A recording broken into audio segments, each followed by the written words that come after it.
Have you ever wondered what happens when you give a professional dominatrix a microphone? Well, you're about to find out. Let's talk about whips, chains, cuffs, oh my. Let's venture beyond 50 Shades. It's time to bow down to the host of Mischief Matters, Mistress Schari, but that's ma'am to you. Good evening, everyone, and welcome to another episode of Mischief Matters Radio. I am your hostess, Mistress Schari, and as you know, I usually have my sidekick with me, Catnip, but he decided to get a tattoo today, so he may call in during the program. He may not, so I will just send everybody, his regards. But I do have two great guests on with me tonight. Because we are, as you know, I always discuss how I have such a great time at conventions and participating in my kink community and just really giving great shout-outs and encouraging people to explore themselves through this community. And so we have a brand new convention that we are going to talk about today that, if you're listening and you've ever wanted to attend one of these, this is a great way to attend one on the ground floor before anything is said about it. You get to be brand new and get to experience it all for yourself. So we're really excited about that. So I have with me today Mistress Raina and her slave, Raina's slave. And they are part of Florentine Flock. They are Florentine Flock, who are the producers of Forbidden Frostland, a brand new convention coming to New Jersey, Martin Luther King weekend. And we are so excited about it. And I'm going to do like my little humble brag here, but I'm super excited because I am part of this whole brand new adventure to start this new convention. So I'm very excited to be helping to plan it and create it and do all the things. And we're going to talk about it today. So, Mr. Schari, why don't you introduce you and your slave and, just give us a little brief history of how you got involved in the kink community. Sure. Thank you so much, Schari, for having us on today. This is just wonderful. So I have been married to my slave for 18 years now. I can't believe it's been that long. We moved to New York City together. Then we lived in Manhattan for about 7 years. And, during that time, we got very involved with the scene. We got involved with NYC-TNG, which at the time was just starting up. It was a brand new organization. What is NYC? What is NYC-TNG? A lot of people don't know what those letters mean. Sure. So NYC-TNG was and they still are, an organization that is for 18 to 36-year-olds who are kind of just, new, just getting into the scene. It's kind of a way to go and meet people and kind of find your place in the scene. Gotcha. So okay. We were very involved with that. We actually did that for 4 years. And then you aged out?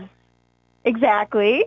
So we did age out, but I will still plug them. I think they're doing wonderful things. They're still meeting up, and So then we they have a great space. Yes. And we've also got very involved with TESS at the time, which is the Eulenspiegel Society. My apologies, I don't speak German. The Eulenspiegel Society.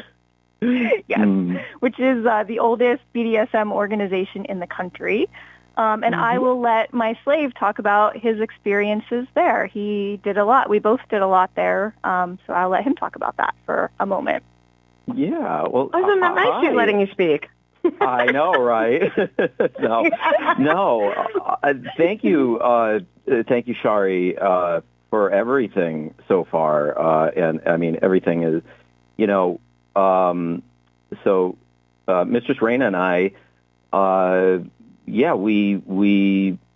we met, and then we had this wonderful summer together, and then we took a plunge and moved to New York City together. And then we kind of started exploring the scene together when we were, and that was part of our courtship. And it was what made cool. you guys explore the scene, though? Is that something that one of you experienced prior to meeting each other, so now you just brought it into the relationship? Mm-hmm. Or was it something that, you're like, hey, have you ever heard about this? Let's try it. Yeah. Well, actually, I'll let Mistress Raina kind of kind of talk about this a little bit, but very early on in our relationship, I kind of, I was always attracted to, dominant women, and I had told her that, and we were both vanilla. We didn't really, we weren't involved in the scene at the time, and she just took to it like, why don't you water, right? Yeah, why don't you well, tell? Not for nothing. Yeah, but not for nothing. But like, if you're the one that said, "Hey, I really like a femtime woman. I want you to be in charge," is that like, "Oh, how nice for you, Mistress Raina." That like, "Oh, you want me to be in charge of the?" Yes, that's great. Right? Like, wow, who wouldn't want to step into that? Like that's right. awesome. That he totally gave you that pathway, and you were like, "Oh, really? That's how you want this done?" Okay. Exactly. And one of the main things he actually wanted to try was ball busting. So, of course, I kind of feel like who wouldn't want to kick someone in the nuts? It's fabulous. So it was a lot of fun. So yeah, we got into this at home, kids. Exactly. And immediately it was just one of those things that just felt so right. I'm like, oh, this is kind of how I've been my whole life, and I never realized, it kind of took right, that. And now I have an outfit. Exactly. Exactly. That was one of my favorite parts when I discovered my own dominance. I was like, oh my God, my dominance, it comes with a wardrobe. This is terrific. I love that part. Yes, that has been absolutely wonderful. So that's kind of how we got started with everything. And Raina Slave, you were very involved with like tests, right? Like in organizing their conventions and all of that kind of stuff, right? So we both were, right? And so we, it did kind of start out, Test Fest had put, the person who was running it at the time, put out this like call for people, because they were looking for an IT person, right? And that's kind of, that's what I do by trade. And so, and I apologize if I say too many times, right? That's been pointed out, so I'm going to do my best there to minimize that. But we should carry a little Nerf gun, and every time he says we just shoot him. Indeed. Speaking of Nerf guns, we did try to do a scene at a mask party. Unfortunately, we couldn't really do it because the blow darts were ricocheting off, and it was too crowded to kind of really do the scene, so would not do it. But we had this little 3D printed target, and Mistress Raina would be shooting blow darts. They were really little plastic stunners, really. And but they would bounce off of the shield and just kind of like roll away. So it was not ideal for like a party setting. It was right. Right. I've seen blow darts done at a party setting, but like real blow darts with like the needle on the end. And I saw this one guy do it to his partner or whatever, and she was of a larger size. So when I say that he had a large canvas to work with, and it was like one of those things where it became like a train wreck and you couldn't look away. He must have had 200 darts in her. I was like, oh my, wow. I couldn't, it was one of those things like you couldn't stop looking, but you're like, I should walk away from this, because it can get very intense. I will say it is a lot of fun. No, I was going to say it is a lot of fun. We've done that with actual blow darts too at some of the test fests, but I'll let Slave talk about some of the test fests that he ran. Yeah. Not to get too far off topic because we're on the blow dart thing. We actually did that at a NYCTNG party a long time ago, and needles has been one of those things that I've had like a fear of ever since I was like very little, because I had when I was like, it must have been like first grade, I had a really, really bad flu after a surgery that I had. And the surgery was an orchidoplexy surgery. A what? And for those of you, it's called orchidoplexy. so the surgery is actually part of the reason I got into kink, right? Okay, this has got to be fascinating. I cannot wait to hear. Yeah, right. So an orchidoplexy surgery is when one of the testicles doesn't descend properly. Oh, I never knew there was a name to it, but I see a lot of that. Isn't that weird? And I'm not a doctor, and I see way too much of that. And so, this is kind of really interesting. So, I had the surgery and was in a tremendous amount of pain because they made 2 incisions. Part of it's also a hernia repair as well. Sure. And so, one of the incisions was in my right testicle, and the other was, in my abdomen. And I was in pain for, a good solid week, but it was in that kind of developmental stage, right? And I can trace back all the way back then to basically when I started being masochistic. And it, absolutely. Every masochist I know can trace the opening moment to their childhood. And it's before I knew what sex was, right? Mm-hmm. And anything like that. And then as you go through puberty, it kind of, this becomes you integrate it. And right. Like your kinks grow with you as you grow up. So they start off as like minor and little and just fun and just something that intrigues you and gets you excited. But as you age and your imagination grows, so does that. So one of the other things, though, is that right after that surgery, I ended up getting a really bad flu, like very shortly after. In fact, I missed like a good solid several months of my first grade because I was out with surgery and this really bad flu. And then where do the needles come into this? So I ended up being hospitalized, and it was at a they were training nurses at the time. And, this one nurse could not do an IV to save their life. Oh, you were the guinea pig. Exactly. And they just kept needling me in the arm over and over and over again until, my mom kind of stepped in and said, none of this. Get somebody who knows what they're doing. Right. Right. Yeah. Enough practice. It was basically, ever since, and obviously as you grow, I'm not horribly afraid of needles to the point where, No, but kink does give everybody that safe way to explore some of your fears in a safe environment to help you work through them. Exactly. Sure. And so getting back a little more on topic was, so we had actually did this with Antonia and myself.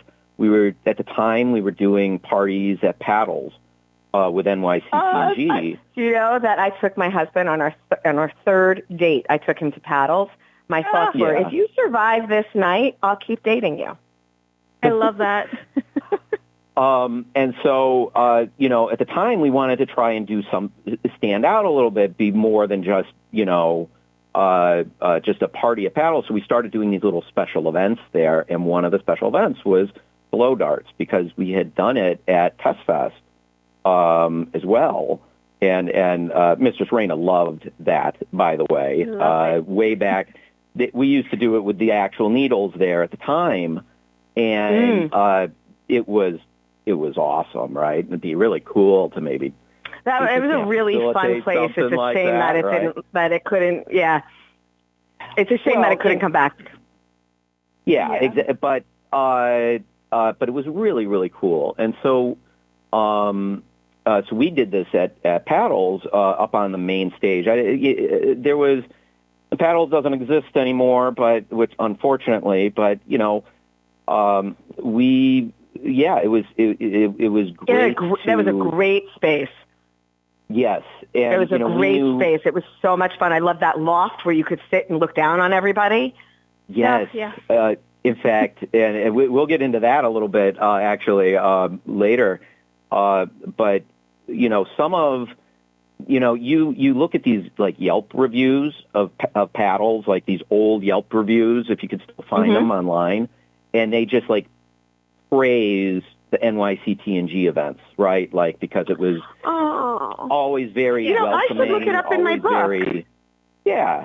So I have a book from the early 2000s called Sexy NYC. They don't make it anymore, but basically it was like Zagat's for the the underground sex community. I never looked up Munches in there, and I should. It's sitting right on my desk. I'm going to do that when I go home. Yeah. Okay. So you just reminded me. But yeah, go on. that might be a little bit before NYCTNG's time. They started in 2009. Oh, yeah, then it's definitely before that. They started in 2009. It actually, and it was really interesting. So the individuals, two of the individuals who started it, we had actually met at a Floating World, and our first convention was Floating World 2009, right? And that's the one in Florida, right? In Key West or something? No. That was the one. No, it was, it's not around anymore. Yeah, it was at the convention center in Edison. It was huge. Oh, okay. Yeah, it was. This was pre-COVID though. Like huge. So many conventions were pre-COVID. Yeah, a lot of conventions did not come back after COVID. I know, which is very sad. You know, a lot of groups, a lot of, I think there's probably a lot of reasons for it, but it is amazing how, like, some people will say to me, like, wow, you go to a convention like every other month. And I'm like, yeah, and that's not even a lot. There used to be much, much more than there are. Exactly. And, that's kind of one of the reasons we wanted to start one. We really feel like there's a need for that, especially since ours is going to be in January. We felt like not a lot happening in January. It's kind of a really depressing month, Right, because everybody's coming off the holiday and like all that holiday high is clearing out. And yeah, this gives people a chance to like reconnect, I like that it's in January. What better way to beat the winter blues than doing it literally? Than to literally beat somebody. So there's more. Right. Absolutely. I really couldn't agree more though that like there is a shortage of conventions that are not carbon copies of other conventions that already exist. Mm-hmm. And that's what intrigued me most about joining yours was the chance to create and construct something from nothing. Absolutely, And the nice thing is, so my slave has experience in running these big hotel takeover type events. He ran Test Fest from 2012 to 2015 for 4 years. So, like I said, I don't know if you want to talk about that. Yeah. I want to talk about. I want to hear about your ideas for the new convention because I've talked about Test Fest many times on this show. So I think that my audience would like to know. Okay, so what's different about you guys? Why should we look into your convention when Schari already talks about Test? Besides the fact that I will be one of the chair people, and you should just come to this convention to meet me. But we want this to be different. We want this to be not better than or whatever, but something different that runs incongruent with the conventions that are already out there. Absolutely. You said it perfectly. Go ahead. I'm sorry.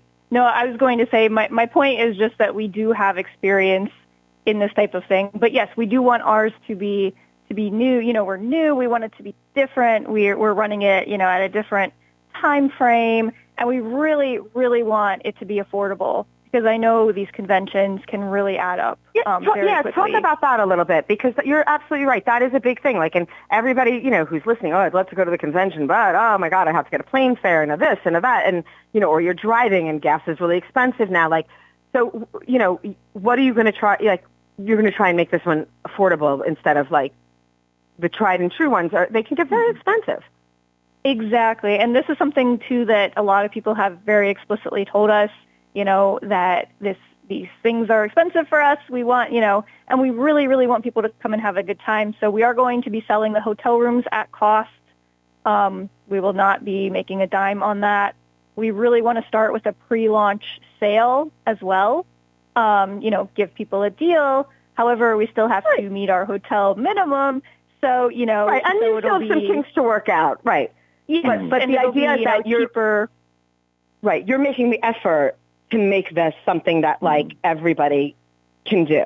And to that point, like other conventions, there are avenues that people can take. Like you can volunteer your time, like 4 hours, 8 hours, whatever it is. Like and that gets you a certain like value in return to help you afford to attend, right? Absolutely, and we do need to kind of work out the details with that, but yes, that you absolutely can volunteer. It will help make it a little bit cheaper, for yourself. And again, we're really trying to keep the cost of registration down compared to some other events.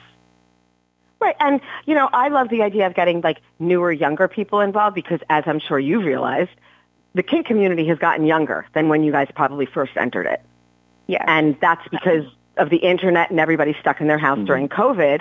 You had I can't get over sometimes how I have clients that are like 21, 22, 23, and it's because they were looking at stuff at 15 and 16 years old because they were stuck in their house instead of going outside and playing and doing all those things because they simply couldn't.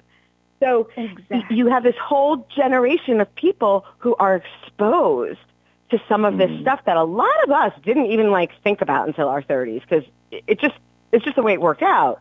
But some of these kids, they're way advanced than I was at that age, or when it comes to even just the knowledge of these events and these things. So, but they don't they haven't been at their job for 30 years, and they don't have the kind of money to attend them sometimes. So I love that you're going to provide a way for everybody to attend, and nobody has to have FOMO about the event. Yeah, I know. Exactly. I mean, no, we are going to do our very best to do that. Hopefully, fingers crossed. We've got some other plans in the works to try and help defray costs and that, but that still needs to be ironed out. Hopefully, by the time this airs, it might be, but we'll. Right, I know that's one of the advantages. Is we're putting a deadline on it right now. Right. Yeah, no, but that's good. If people are going to put on an event, you want the event producers to have hustle. You want them to be on top of everything. You want them to think of these things because you don't want to have to. Right. So you just want to attend them and have a good time and be with your friends and party, and experience stuff and get educated and, do all the things that you want to do. You don't want to have to worry about oh God, I can't spend this. I can't eat at this meal. You don't have to think of those things. You just want to have a good time. So I think going out of your way to make it affordable is a plus. And, but not only affordable, also, welcoming, right? And one of the things that, we wanted to, one of the philosophies that I've always had is, making sure people feel welcome. One of the, when it comes to DMing and stuff, we grew up under the school that, DMs are there to facilitate play safely, right? Right, so, DM standing for Dungeon Manager. I do get some people who are not kinky who listen, so we want to make sure. Monitor, Dungeon Monitor. Yes. We have a great person lined up for that to lead that effort, and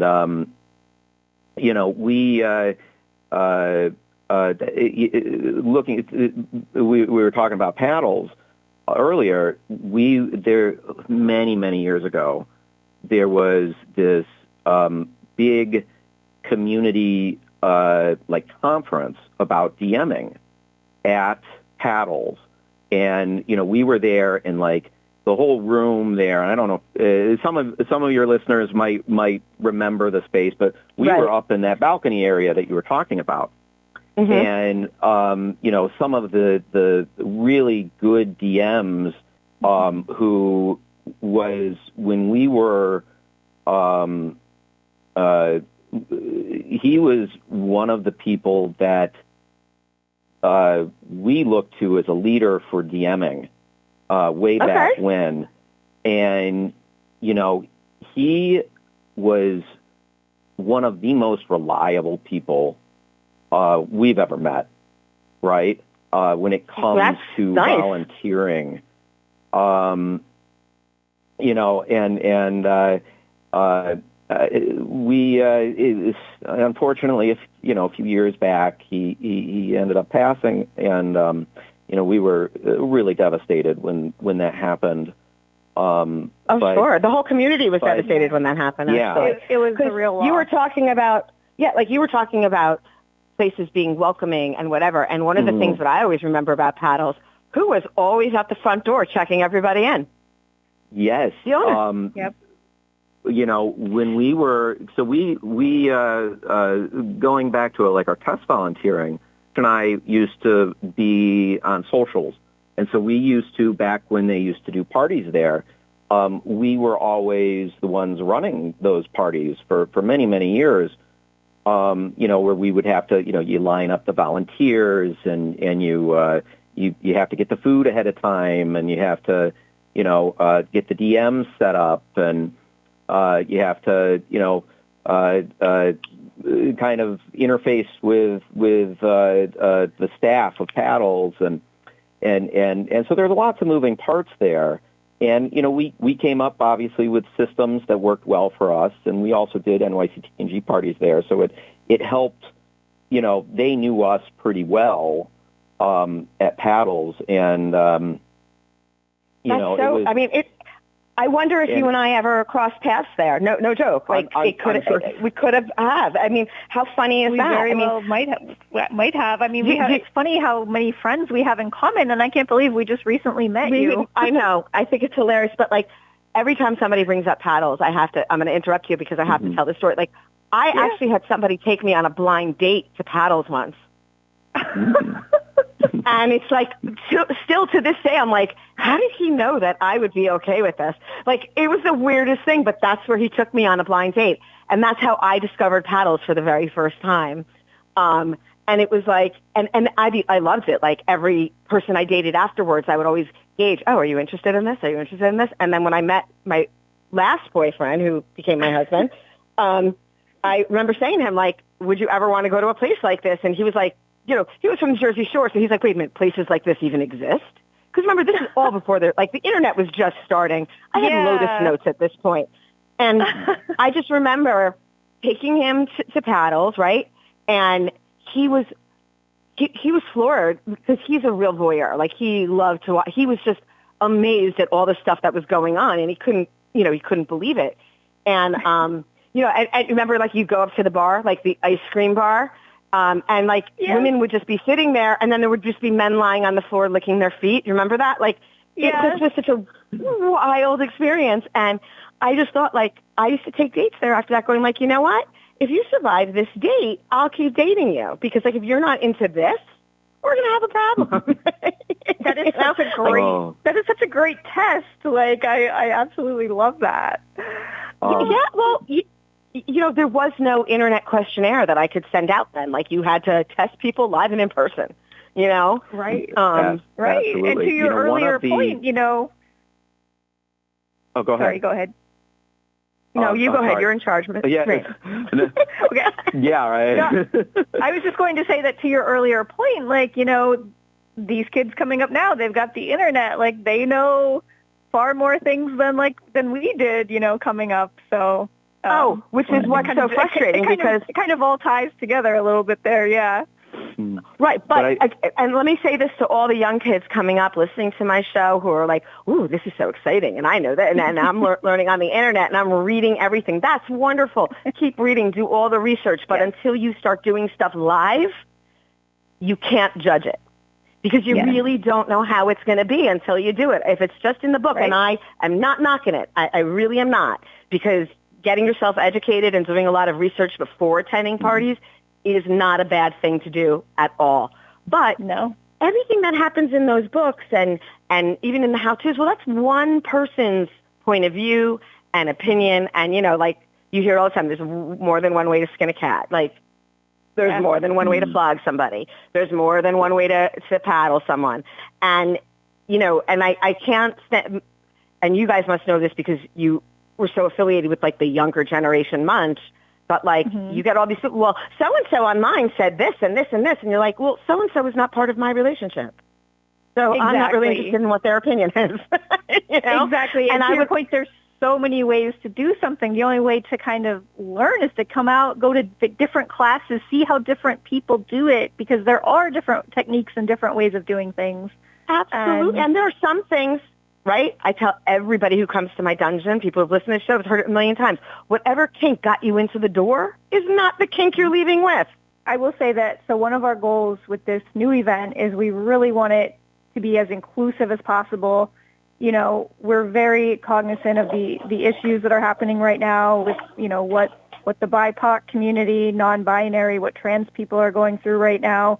And we really want this whole weekend event to kind of just be like a respite for those people to get away, for everyone to just come and heal and just be, you know, among their people. And we have found that, you know, in the scene, like we've really, really found our chosen family. And we kind of want that for everyone who's attending, you know, whether they're brand new. And talk more about that, because you're also we're doing this during a holiday weekend, so it means something for people. Exactly, you know, and for, it is going to be over MLK weekend. You know, we're fully cognizant of what that means, and we will absolutely be honoring that. You know, we really just, you know, we want to help people find their chosen family as well. If they're new, maybe they haven't been around as much, we want them to come meet people, be social. And for people who've been around a while, just come meet up with your friends, meet new people, and just make it a very, very social weekend. And I love that you're making it an effort to be affordable. You recognize that you're making that part of like the mission. I think it's remarkable and it's wonderful. Exactly, you know, and we'll be hosting various classes as well for new people. There'll be classes and social events and a lot of chances to connect with people. So I'm really looking forward to that. I'm going to brag about this because we already discussed it. You know, my Catnip, he teaches that introductory welcome to your first convention class with like, here's what to do when you fuck up somebody's pronoun. Here's what to do if you don't know what somebody's pronoun is. Here's what to do. Blah, blah, blah. Because that's what he does professionally. So we're constructing that, and we are going to have it, you know, offered more than once during the convention, because that's the kind of class that if you're brand new, you actually, I think, feel better when you can take a class like that to attend the convention while you're there, because you really don't know what to expect, and you might be very nervous. Yes, I know. If I was brand new coming in, something like that would have made me feel a lot more comfortable at the beginning, you know? Right. Hey, what if you are old school and you've been doing this for a very long time, but you've been out of the scene for a while, and all the pronouns have changed and the things have changed? So, like, again, great class to take to re-immerse yourself.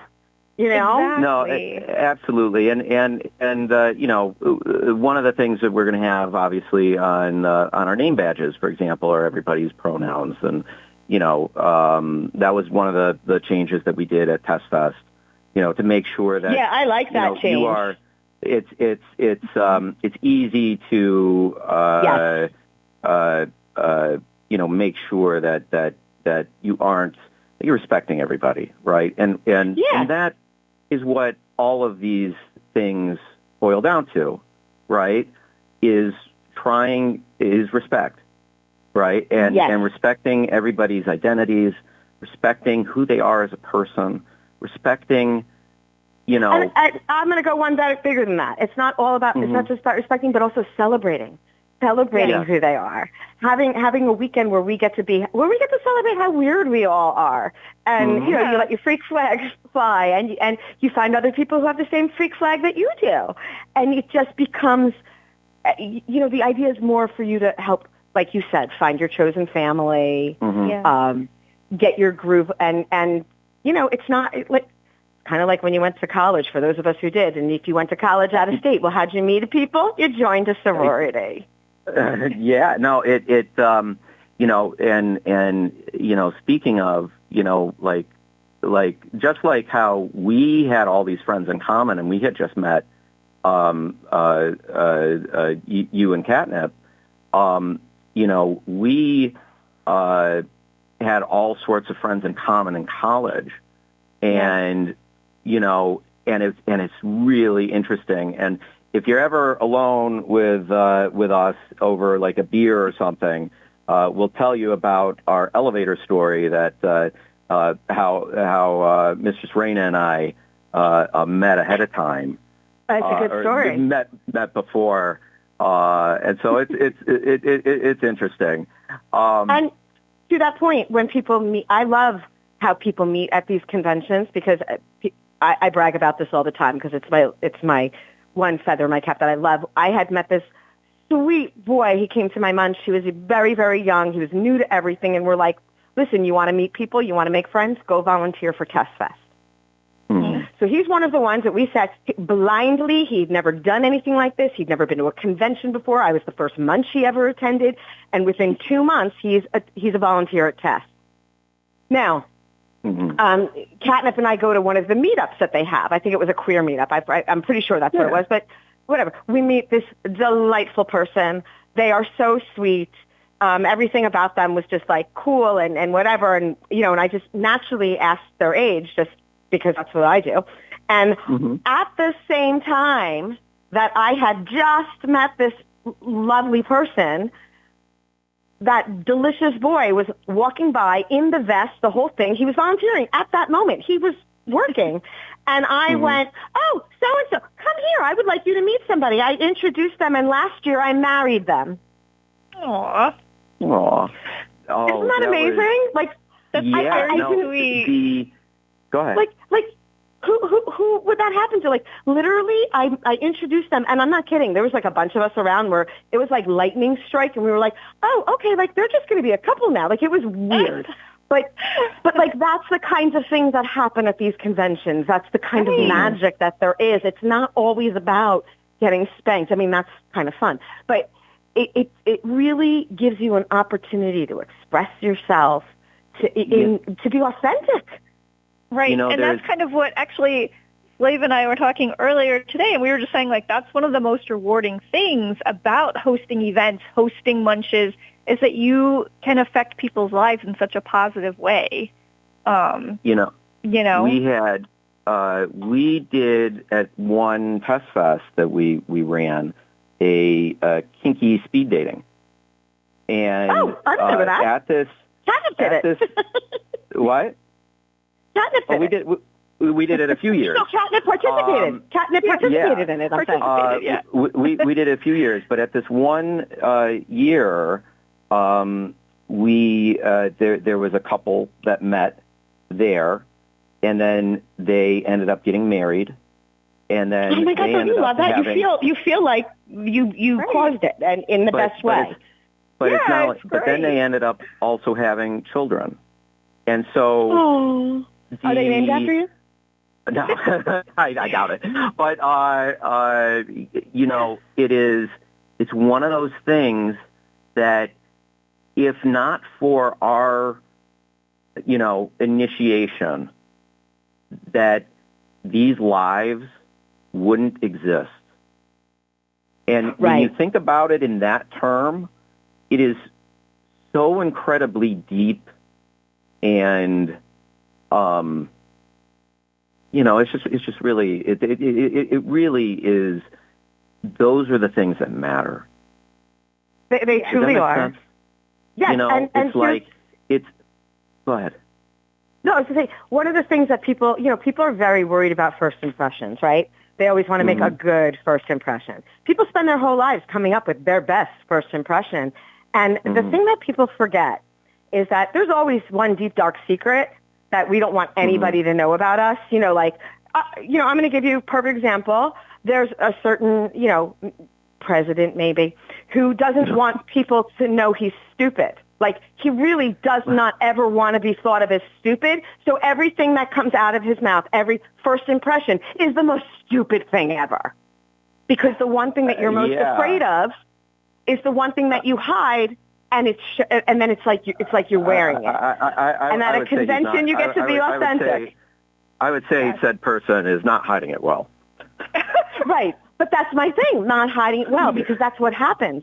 And then you add the narcissism. But that's what happens when you're new with something, when you're terrified, when you're nervous about meeting people. The one thing that you're afraid everybody's going to find out about you is the thing that you're wearing on your sleeve, and you don't even realize it. So Right. to come to a place where you get to be your authentic self and you just get to let it all hang out and people are going to accept you the way you are, Yes. it makes those first impressions natural and authentic instead of manufactured and fake. Yes, Well, absolutely. No, absolutely. I think, to play into that point, also leading with purpose and conviction and integrity is really, it plays into that, like where Absolutely. you are, you have your values and you, and you lead, with those values and you try and teach people, why those values are great. And you also, learn from other perspectives that you didn't always have, right? I think that there's so many you think this way.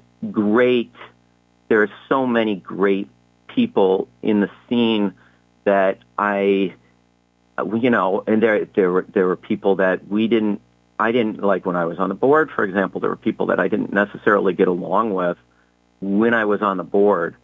And there's one person in particular, I won't name him, but no, you can't. No. But I'm just going to say, I don't think he realizes just how much he's kind of touched my life and influenced it in a way that he opened my mind up to perspectives that I didn't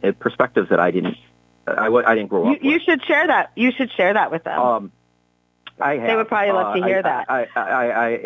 And hopefully, we're going to hope. Hopefully, we'll be able to get this individual to present. I'd love to. We mentioned that would be mentioned him to you, when we met. But I would love for this individual to be able to come and, But you see, you have the right attitude for this. Like your attitude of the togetherness and being fair and like being welcoming and a warm place. I wish more event organizers felt that way. A lot of times when you go to some of these events, it feels very cold. Yeah. Everyone's very detached Speaking from of cold, it's going to be in January. It is going to be in January. Forbidden Frostland, right? So, It'll be a little bit nippy. Yes, it might be a little bit nippy, but not in that way, right? Right. So we well, I don't know. Some people are into that, I don't know. The little puppies can get a little nippy, What I meant was we hope to be a warm respite in the bitter cold. Yes, we want to be a welcoming environment where you could come and learn about the things that turn you on and feel safe and accepted and really meet your people. And, like that's like one of the incredible things. Like that's why we want to have like different, when you attend these conventions, a lot of them, including ours, they have meetups. They've designated meetups for different interests that people will have. Yeah. And you can go, and I encourage everybody, like, don't miss out on them. Don't think, well, I'm an expert in that. I don't want to go. No, you should go because you meet the other people that share that same, thing with you. Like, and it just makes it, that's how you make your friends. That's how you meet your people. That's how you, that connection is so important. Yeah. So important. And I can't tell you, like, here, I have a dungeon in New Jersey. And whenever I attend Test Fest or anything like that, people are amazed to be like, wait, your dungeon is 10 minutes from me? I'm like, yeah. And they're like, wow. It's really cool. And they're like, if I never went to the convention, I wouldn't have known. Because I can't advertise. I can't do, like, they don't have, not because I can't, they don't have those places to advertise for us anymore. Like, the professional dominatrix world has shrunken because of rules. Now, I understand why the rules have to exist, and I'm not knocking that. But because of those same rules, the same rules that protect us can also hinder us. And in this case, that's what happens. But so I love that, this is how you get exposed to it then. I think, one of the things when it comes to like event rules and there are basically like three categories of why, you can't allow things to happen at an event, right? And I think that's reason. A great topic. Well, I think it's a great topic probably for another show because we've run out of time. We're running out of time. Oh my gosh! We should do a show on that closer to the convention about all the great, like wonderful things that are being put in place to protect and keep everyone safe and having a good time. Real quick, it's been almost an hour. This was a quick time. This is quick. I told you it goes by real fast. Yeah, right. It does. So just to wrap up, Mistress Schari, we thank you so much for having us on. Thank you. Thank you for reaching out to us and you're welcome. Tell people how they can reach us. Absolutely. And so we are on FetLife. We have an organization username called Florentine Flock. And you can, from there, you can see we have the event page that's up for this. By the time this airs, we should have our website up and running. It's forbiddenfrostland.com. Okay, so forbiddenfrostland.com, all one word. Okay. Yes. All one word. On there, you'll be able to sign up for our mailing list. We'll have an email mailing list that you just can put on your email address, and we promise not to spam you. You can opt out at any time, but you can, you'll get the latest information. So for people who are interested, like they're hearing the show and they want to get on board, they're curious, whatever. Go to the website, register to get on the mailing list so that you don't miss out and you don't have to worry that you won't be informed. Yes, and we'll have more details. Wonderful. And the more we get stuff on it, we'll have another show as we get closer so that we can really ham it up. Really talk about all the things that we create. And by then we'll have more details. Yeah. We'll be able to, to share some more. It'll be great. Absolutely. So it'll be wonderful. I can't wait. And I mean for those of us for the listeners, by the way, we're pre-recording this a little bit in advance, but a lot of things right now are in process, and so I wish that we had everything to announce at this. We will be because now we might by the time it airs, we have that deadline. Exactly. Yes. And so, so anyway, stay tuned, everybody. Thank you to all your listeners. We hope that you guys are interested, that we piqued your interest. Yeah, I hope that some of them will come out and meet us in person. Wouldn't that be great? That would be wonderful. Absolutely. Yeah. So. All right, so now I get to, of course, say how everybody gets to contact me. Of course, you go to mischiefmatters.com, all one word, or you can email me at m.schari, S-C-H-A-R-I, at mischiefmatters.com. Mischief Matters Anything is how you're going to find me. And I thank you both for being on the call tonight and for sharing all this exciting good news. And I can't wait because it's going to be awesome. Oh, I know. Yes. Thank you.